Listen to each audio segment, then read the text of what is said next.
સરકાર પાસે 3 વિકલ્પ હતા.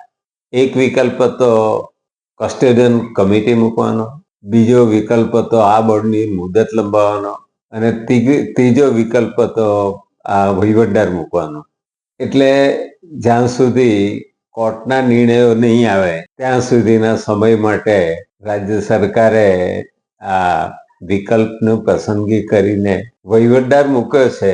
એટલે આવનારા દિવસોમાં મારા ખ્યાલથી વહેલામાં વહેલી ચૂંટણી થાય એવી તજવીજ સરકાર કરી રહેલી છે. ના, અંદરો અંદરના વિવાદનો તો કોઈ સવાલ જ નથી. સામાન્ય રીતે સહકારી ક્ષેત્રમાં કે રાજકારણમાં મારો વિવાદ ચાલતો હોય પણ વહીવટમાં કોઈ વિવાદ નહીં હોય. છેલ્લા 5 વર્ષના અમારા વહીવટમાં આગલા વર્ષો કરતા 25% ગ્રોથ છે અને તેની સાથે લગભગ 4600 કરોડ રૂપિયાનું અમારું ટર્નઓવર છે અને 4200 કરોડ ઉપરાંત રૂપિયા આપણે પશુપાલકોને આપ્યા છે. એટલે બીજો કોઈ વિવાદનો સવાલ જ નથી.